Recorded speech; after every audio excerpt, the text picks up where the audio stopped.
Alright, James, this video is for you. I have your quad finished up. This is the pickle, and it turned out really nice. This is one of my better ones that I've done. It's got, we'll go through the parts real quick. So it has the SPC Maker 1103 8500 kV motors. You got the Nameless RC 12 amp FC. It's not the one that has like all the pads going around the outside edge. I haven't tried that one out yet, but I was really wanting to try that one out, the one that had the USB on the side, but I was gonna try it on my Primo, but I wasn't sure if it would work with the canopy. Anyway, and then you got just the standard regular stuff I use on all of them. You got the Runcam Nano 2, Pro 32 Nano. This one actually has Crossfire Nano, and I was worried about it because I've had big problems. I've been wanting to use Crossfire on a quad like this size. Like, here's my Primo, and I really wanted to use Crossfire on this, but I had problems before on quads this size and this size where if you put the Crossfire Nano too close to the VTX, you get these dark black lines going across your video feed, and it just sucks. So I wasn't even going to try it on this because there isn't a ton of room in the Primo. As you can see here, I have an XM Plus in the back. So you got to kind of put the receiver, if it's an XM Plus, you got to put it sideways and as far back to the back as possible. And then I got the Pro 32 Nano hooked up to the back of the camera, same as I do on this one. You can see it right there. It's just stuck to the back of the camera, which is a good spot for it on this particular one because the canopy is kind of tall. So raising it up a bit more with some little 5mm spacers, I was able to separate the VTX from the receiver a good, half an inch or so, which still actually wasn't enough. So then what I did was I had this stuff, it's called EMF tape, and you're supposed to use it on like your 4-in-1s. You put it over your 4-in-1 and it keeps whatever EMF signals from going through into your flight controller or whatever and causing noise and whatnot. So what I did is I took that stuff and I wrapped it around the Crossfire Nano. You might be able to see it in there. It looks like foil, like gold foil. So I wrapped it around the receiver, then I put heat shrink over that, and the lines are absolutely gone. So I was talking about this with some people on Facebook, and some people were like, what are you talking about? I put mine together and that had no lines at all, and I'm like, okay, well that's awesome for you. I'm glad that you didn't get any lines, but I've had nothing but problems with those stupid lines from Crossfire. It's crazy. I had the same thing with R9 too. R9, I think I might have talked about it in a video a while back, but as soon as I turned on my radio with the R9, instantly lines in the video, and then I turn the radio off, lines are gone. So that the receiver is fucking with the VTX. And the way to fix it is just to separate them. If they're like at least an inch or more apart from each other, then it doesn't even matter. You don't get those lines at all. It's just interference from being too close to each other. So I was really worried about this when James said that he wanted Crossfire on a pickle. I was like, I don't know if it's gonna work, because I want you to have the best video possible, so I spent quite a bit of time figuring that out, and I finally got it figured out. And this thing, besides the video being nice and crystal clear, it's like it flies so good. I love these props so much. These are the HQ T65s. So they're the same as, here, let me show you real quick.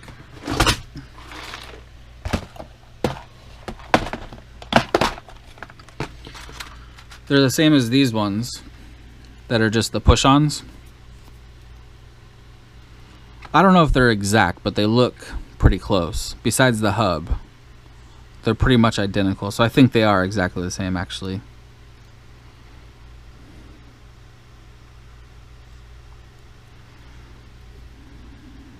Yeah, they look identical.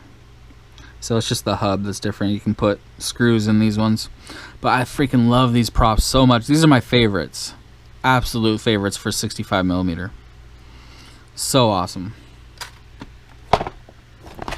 So it's crazy to me how I've had so many different issues with these little toothpick style builds where it's like one of them will just fly like crap. It'll shake around and blast off and slam into the ceiling. And then other ones will just right out of the box just fly perfectly smooth and fly so good. It's so crazy. I'm trying to figure out what it is. You know, I don't know if it's like the KV of the motors or the size of the motors or the props or the size of the props or what. Or the flight controller. One thing that I really like about this Nameless RC flight controller is that because it comes with the little motor plugs like on the side, you can install them any way you want to. So what I've done, if you can't tell, is I got the flight controller right side up. So we got the USB plug on the bottom. So it's right side up, but it looks like it's upside down because I put the plugs on the top. So it works out perfect in this situation using this type of canopy, because this canopy was made for the flight controller to be upside down, so you got the plug sticking up. And actually, if I didn't have these spacers here, this canopy would fit right down over the plugs, and the plugs would be sticking out right here in this hole. But I wanted the VTX as far away from the receiver as possible, so you can see all that space in there under the camera. Got it as far away as I could. But yeah, like my Primo, I was having just so many problems with this thing. When I first finished it, I put on the HQ 3030s, and it instantly just started shaking like this, and then just bam, slammed into the ceiling. And it sucked. It sucked. So then what I did, well, you know, I messed with the PIDs, you know, I lowered P and raised TPA and stuff like that. Turned off some of the filters, and then it was better, but it was still like you could hear it. You could just hear the noise, you know. So then I left the settings how they were, and I took some of these props and threw them on here, and it flew just perfect. Flew so good. I took it outside on 3S. I had a 525 3S, like one of these on here, with these props. And it was so fast, I couldn't believe it. It was crazy fast. So I was like, what the hell is going on? You know, like, this is crazy. So I threw the 3020 props on with all the same settings that I had when I flew it with these props. And now this thing is just insane. With 3-inch props on 3S, Mamba 1105 5500 motors. It's awesome. But we're here to talk about this one. So the pickle, I don't know what else to say about it. You got the bind button.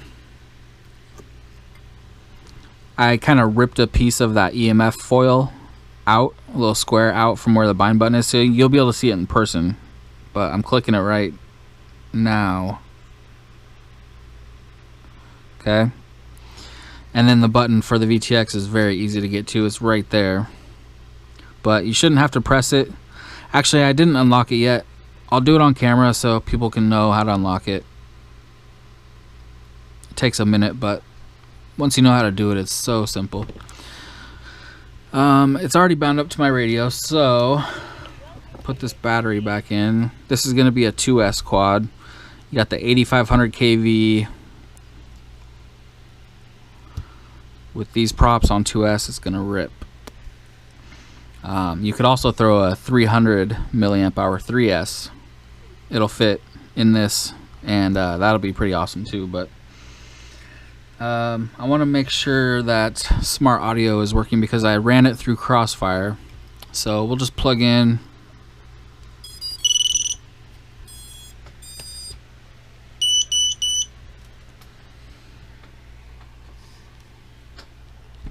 And we will hold down the button. Yep, VTX. Alright, cool. Smart audio is working. So we will unlock this real quick. So you gotta watch the flashes. Red tells you if it's in channel, band, or power, or the other 3 settings. Blue tells you how many or what band or what channel. So it's just a blue right now, so that means it's locked. So we're going to hold down the button until the blue goes away. Now we got 1 red, 1 blue. We want 2 red, so we're going to hold it down again until the red goes away. Now we got 2 red, 1 blue. Now when it's on the 2 red, that's when you want to hold it down for 20 seconds.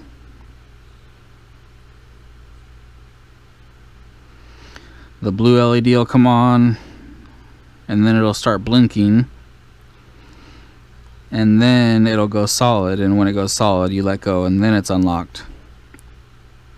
Then you'll see 3 red, and that is the power. Okay, it stopped blinking, so I let go. 1, 2, 3 red, 1 blue. That means 25 milliwatts. Click it 1 time. 1, 2, 3 red, 2 blue. That's 200 milliwatts. Click it 1 more time. 1, 2, 3 red, 1, 2, 3 blue. Now we're on 400 milliwatts. So then I'll just hold it down till the red disappears, let go. Hold it down till the red disappears, let go.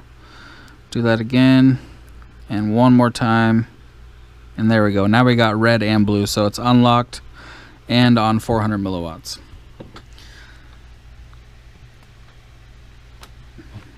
So now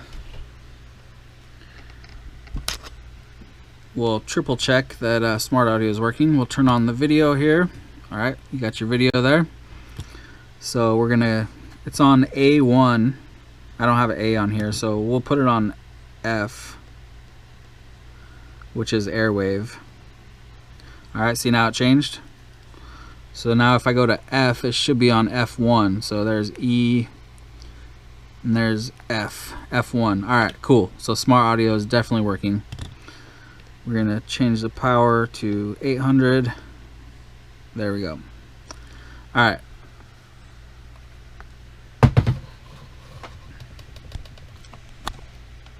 Now we'll do a little test hover.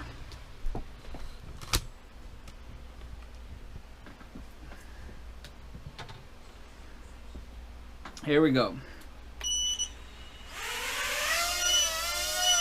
Ah, the battery's dead. Alright. I'm going to swap out the battery real quick.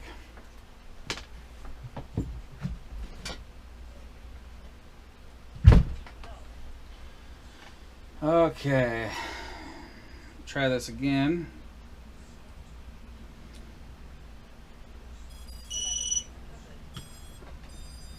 Alright, here we go. Now this is running Betaflight 4.0.4.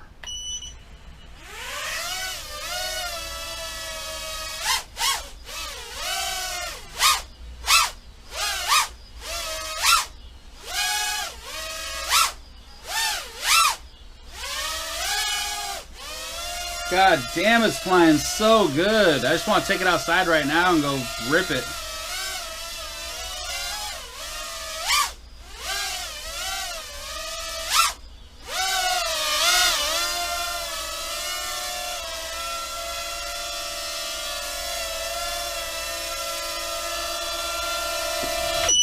You can hear it too. You can just hear the sound of the motors and know that it's just tuned perfect.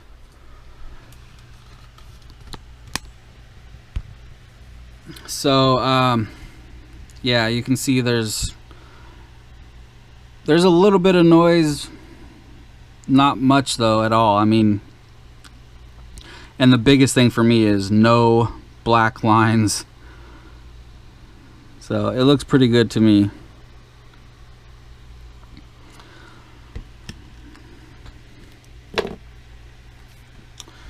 So that should do it.